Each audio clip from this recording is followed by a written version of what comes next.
ዋጓን ዩቲዩብ ዋጓን ገደርስ ዋጓን አርሰናላውያን እንደምን አደራችሁ እንደምን ዋላችሁ እንደምን አመሻችሁ በያላችሁበት ሀገር ሰዓት አቆጣጠር እንደምን ከረማችሁ። ሳሚ ነኝ። ለማታውቁኝ የዩቲዩብ ቻናሌ ስም ሳሚ ገነር ይባላል። የአርሰናል ደጋፊ ከሆናችሁና ስለ አርሰናል መስማት የምትወዱ እንዲሁም የሌላ ክለብ ደጋፊ ሆናችሁ ስለ አርሰናል መስማት የምትፈልጉ ከሆነ ምን ጠብቃላችሁ? አሁኑኑ ሰብስክራይብ በማድረግ የዩቲዩብ ቻናሌ ቤተሰብ መሆን ትችላላችሁ። ነባሮች ላይክ፣ ሼር፣ ኮሜንት ላይ ሐሳብ አስተያየታችሁን በመስጠት ዩቲዩብ ቻናላችንን ሞቅ ደመቅ እንድታረጉልን ስል በአክብሮት ጠይቃለሁ።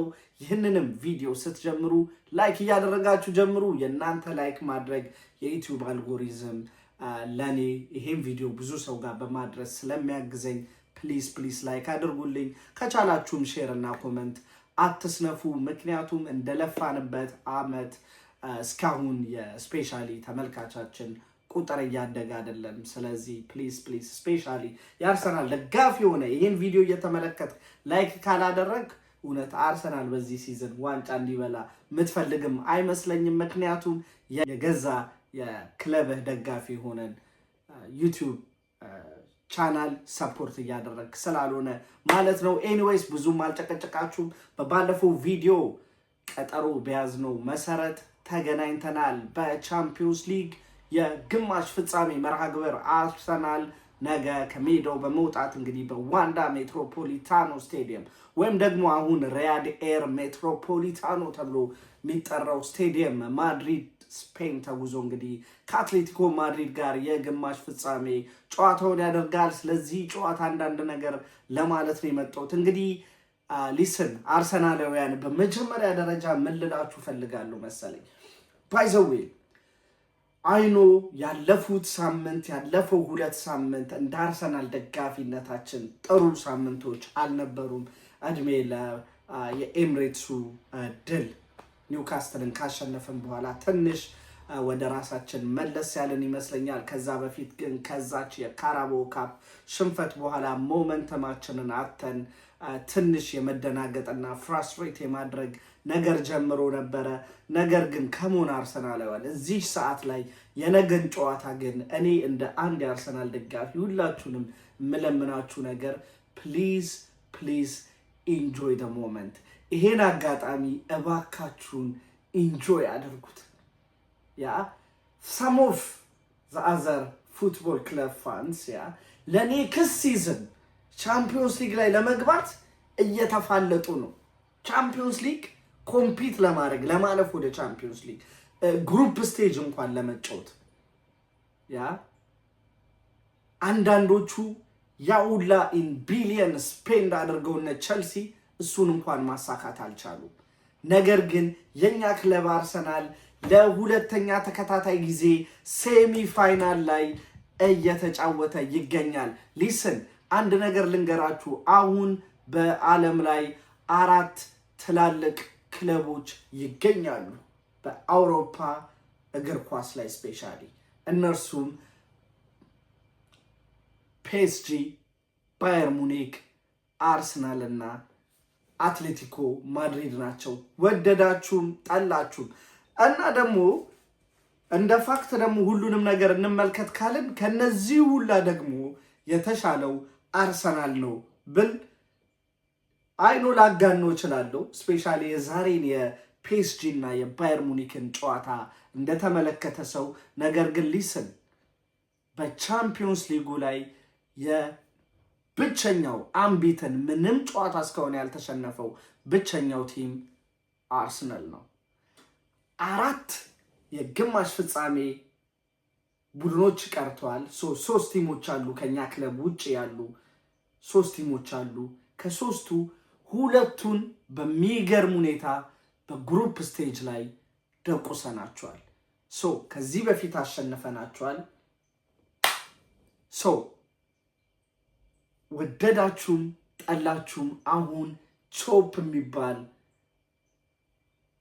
ቶርናመንት ላይ ኮምፒት እያደረግን ነው። ስለዚህ ምንድነው የምንፈልገው? ይሄን ሞመንት ነበር እኮ ለብዙ ዓመታት ስንፈልገው የቆየ ነው። ስለዚህ ኢንጆይ አድርጉት። ወደ ነገው ጨዋታ ስንሄድ is gonna be fucking big game። በጣም አስቸጋሪ ትልቅ ጨዋታ ነው የሚሆነው። በመጀመሪያ ዋንዳ ሜትሮፖሊታኖ ስቴዲየም በደጋፊዎቹ ድባብ የታወቀ ነው። ይሄ ስቴዲየም ሬሞንታዳ ባርሰሎና እንዲከብደው ያደረገ ስቴዲየም ነው። ምንም እንኳን 2-1 ቢሸነፉም የመጀመሪያውን በባርሰሎና ስቴዲየም ኑ ካምፕ ላይ ግን 2-0 ባርሰሎናን አሸንፈው ስለነበር 3-2 በሆነ ውጤት እንግዲህ አሸንፈው ወደዚህ ወደ ግማሽ ፍጻሜ የመጣ ጠንካራ ቲም ነው። አትሌቲኮ ማድሪድ መናቅ የለብንም። አይኖ የመጀመሪያው ስቴጅ ላይ ወይም ደግሞ ግሩፕ ስቴጅ ላይ 4-0 በሆነ ውጤት ረምርመናቸው ነበር። ነገር ግን ሊስን የባለፈው ዓመት ፒኤስጂንም በተመሳሳይ ሁኔታ የግሩፕ ስቴጅ ላይ 2-0 ማሸነፍ ችለን ነበረ። ነገር ግን ግማሽ ፍጻሜ ላይ ሌላ አይነት ፒኤስጂ ነበር የጠበቀን። ከግማሽ ፍጻሜ እንዳናልፍ ያደረገንም ያ ጠንካራ ፒኤስጂ ነበረ።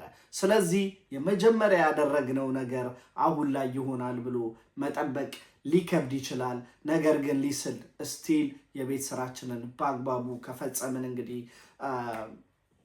ውጤት ይዘን መመለስ እንችላለን ብዬ አስባለሁ። እንግዲህ አትሌቲኮ ማድሪዶች ምንም እንኳን ወደ ግማሽ ፍጻሜ ባርሰሎናን አሸንፈው ማለፋቸውን ካረጋገጡ በኋላ እጅግ በጣም ደስተኞች ቢሆኑም ነገር ግን ከሳምንት በላይ አልዘለቀም። በኮፓ ዴላሪ የፍጻሜ ጨዋታ በሪያል ሶሴዳድ 2-2 ከተለያዩ በኋላ በፍጹም ቅጣት ምት እንግዲህ መለያ ወይም በፔናልቲ ኪክ ሪያል ሶሴዳድ እንግዲህ ዋንጫውን ማንሳት ችሏል። አትሌቲኮ እጅግ በጣም የሚያበሳጭ ቀን ሆኖ ነበረ ማለፍ የቻለው። ነገር ግን ሊስን የአርሰናል ደጋፊ ሆነን ኦፍኮርስ ሪያል ሶሴዳድን ነው እንጂ የምንደግፈው ከአርሰናል ጋር ጥሩ የሚባል ግንኙነት ያለው የስፔን ቲም ነው። ጥሩ የሚባሉ ልጆችን ሰጥቶናል። እንደነ ሚካኤል ሜሪኖ፣ ኦዴጋርድ እዛም የተጫወተ ልጅ ነው ምንም እንኳን ከማድሪድ ብናስፈረው ነው። እንዲሁም ማርቲን ዙቢሜንዲን በዚህ ውድድር ዓመት ያስፈረም ነው ከዚሁ ቲም ነው። ኤኒዌይስ በሮያል ሶሴዳድ ተሸነፈው እንግዲህ ዋንጫውን አጥቷል። እንዲሁም ላስት 10 ወይም ደግሞ ያለፈ 10 ጨዋታዎቻቸውን ለመመልከት ሞክሬ ነበር። በሚገርም ሁኔታ ማሸነፍ የቻሉት 3 ጨዋታ ብቻ ነው። ከ10 ጨዋታ ደግሞ በ9 ጨዋታ ግብ ተቆጥሮባቸዋል። ስለዚህ ነገ አርሰናል በስትክክል ማጥቃት ከቻለ ኦፍኮርስ የአትሌቲኮ ማድሪድ ላይ ግብ ማስቆጠር ቀላል ሆኖ ልናገኘው እንችላለን። ስፔሻሊ ደግሞ ሴት ፒስ አጠቃቀማችንን እንግዲህ የነገው ጨዋታ ላይ ኢፌክቲቭሊ መጠቀም ከቻለን አንደኛው የአትሌቲኮ ማድሪድን ማጥቃት ወይም ደግሞ ግብ ማስቆጠር የምንችልበት መንገድ የሴት ፒስ ሊሆን ይችላል። የቡካዮ ሳካ መመለስም እጅግ በጣም ጥሩ የሴት ፒስ አሻሚ ወይም ደግሞ ክሮስ የሚያደርግ ተጫዋቻችን እንደሆነ ይታወቃል። ስለዚህ የነገው ጨዋታ እንደነገርኳችሁ ከባድ ጨዋታ ነው። ምክንያቱም ሁለቱም ቲሞች በየሀገራቸው ትልቅ ሂስቶሪካል ክለብ ቢሆኑም ነገር ግን ይሄን የአውሮፓ ቻምፒዮንስ ሊግ ዋንጫ ወይም ክብር አግኝተው ስለማያውቁ እንግዲህ ትልቅ ፍልሚያ የምንመለከትበት ጨዋታ ይሆናል። እንደ አርሰናል ደጋፊነቴ ትንሽ ኮንሰርን የሚያደርገኝ ነገር አይኖ ሲሊ ሊሆን ይችላል። ነገር ግን በስነ ስርዓት እግር ኳስን የምትመለከቱ ሚዲያ የምትከታተሉ ከሆነ አትሌቲኮ ማድሪድ እውነት ለመናገር ወቀሳ ከተጋጣሚዎች ይቀርብበታል። ስፔሻሊ በባርሰሎና በኩል ወቀሳ ቀርቦበት ነበር። ይሄም ደግሞ የመጫወቻ ሜዳውን ስታዲየም ፒቹ ሳሩን የሚይዙበት አያያዝ ለተጋጣሚ እንዳይመች አድርጎ ነው የሚመጡት። ባርሰሎናዎች እጅግ በጣም ከሚገባው በላይ ወይም ደግሞ እጅግ በጣም ሳሮቹ ረጃጅም ነበሩና በምንፈልገው አይነት መንገድ ኳሶችን ፖሰስ ማድረግ አልችልም ሲሉ ተመልክቻለሁ። ነገር ግን የባርሰሎናን ኮምፕሌን ተውትና ስፐርስ ከአትሌቲኮ ማድሪድ ያደረጉትን ጨዋታ ያያችሁና ማትረሱት ካላችሁ በሚገርም ሁኔታ የመጀመሪያዎቹ ጎሎች ሲቆጠሩ የተከላካዮቹ ጥፋት እንደነበር ታስታውሳላችሁ። ተንሸራተው ሲወድቁ ነበር። ይሄም ሜዳው ላይ የተደረገ የሆነ ነገር ይመስለኛል። ነገር ግን ሊስን እድሜ ለስፖርቲንግ ዳይሬክተራችን አንድሬ ቤርታ ቀመሩን ያውቀው ይሆናል። ስለዚህ አንድሬ ቤርታ ለዚህ ጨዋታ ምን ማድረግ እንዳለብን የሚነግረን ወይም ደግሞ አቅጣጫውን የሚጠቁመን ሌላኛው አድቫንቴጃችን ይሆናል።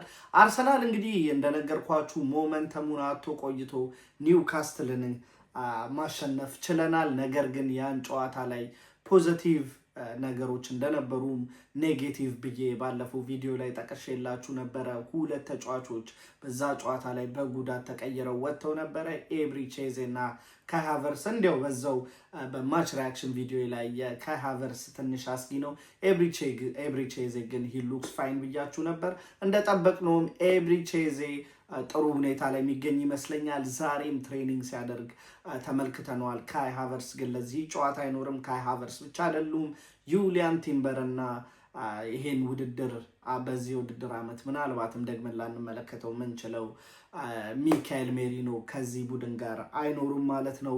ነገር ግን ሊስን አርሰናላውያን የነገን ጨዋታ በአግባቡ የቤት ስራችንን ተወተን አቻም ቢሆን ያን ያህል መጥፎ ውጤት አይሆንም። ስፔሻሊ ግን መጠንቀቅ ያለብን ትልቅ የሚባል የተጫዋቾች ጉዳት ማስተናገድ የለብንም። አሁን ማለቂያው የሲዝኑ ማለቂያና እጅግ በጣም ኢምፖርታንት የሆኑ ጨዋታዎች ስላሉብን እንግዲህ ተጫዋቾቻችንን ከጉዳት ይጠብቅልን ማለት እፈልጋለሁ። ምክንያቱም አይታችሁታል፣ የስፐርሱ ጃቪ ሲሞን ከዓለም ዋንጫ ውጭ ሁላ የሚሆን ይመስለኛል። አይ ዶንት ቲንክ ሶ ለዓለም ዋንጫ የሚደርስ እንደዚህ አይነት ክፉ ጉዳቶች ባለቀ ሰዓት ላይ ሊደርስ ስለሚችሉ ባይዘዌ እንደ ደጋፊነት በውጤት መጥፋት ምናምን ልንከፋ እንችላለን። ነገር ግን እንደ አንድ እግር ኳስ ተጫዋች ግን ስትመለከቱት ስፔሻሊ የአርሰናል ተጫዋች ሆናችሁ የቅዳሜ ጨዋታ ምን ያህል ኢንተንስ እንደነበረው ያን ውጤት አስጠብቆ ለመውጣት የተደረገ መስዋዕትነት ፋይት ነበረ እዛ ጨዋታ ላይ። ከዛ ጉልበት ከሚጠይቅ ጨዋታ ማግስት እንግዲህ ደግሞ ብዙም ቀን ሳናርፍ ወይም ደግሞ 3 ቀናት ካረፍን በኋላ ነው የነገውን ጨዋታ የምናደርገው። ከዛም በኋላ ፉልሃም ሌላ የለንደን ደርቢ ጨዋታ፣ ከባድ ጨዋታ የፕሪሚየር ሊግ ይጠብቀናል። የሴመስት ዊንጌም ሌላ ግዴታ ማሸነፍ የሚጠበቅብን። ነገር ግን አርሰናል ደጋፊ አሁንም ኮምፕሌን ማድረግ አይሰለችውም። በእርግጠኝነት ፉልሃምን ብናሸንፍ ለምን 3-4 ጎል አልገባም ብሎ እንደሚጠይቅ፣ ነገር ግን ሙሉን ነገር ፒክቸሩን እንሳለውና ሌትስ ዲሳይድ የሆነ ነገር ኮምፕሌንም ማድረግ ካለብን ማለት ነው። ኤኒዌይስ ለዛሬ የነበረኝን ቪዲዮ ከማጠናቀቄ በፊት ወደ ውጤት ግምት ሲሄድ አርሰናል ይሄንን ጨዋታ 2-1 በሆነ ውጤት ያሸንፋል የሚል የግል ግምት አለኝ። ወደ ግምታዊ አሰላለፍ ሲሄድ የግብ ጠባቂ ቦታ ላይ ዳቪድ ራያን ነው የማደርገው።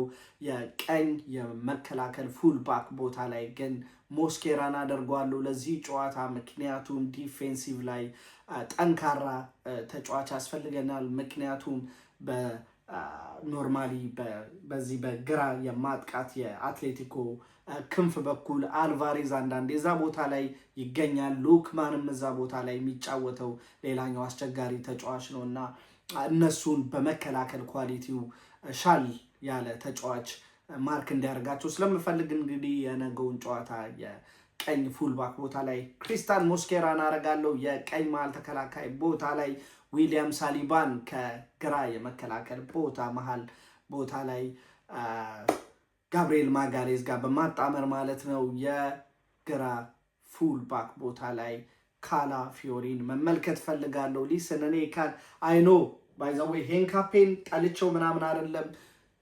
መርሳት የሌለብን ቅዳሜ ሌላ ትልቅ ጨዋታ አለብን።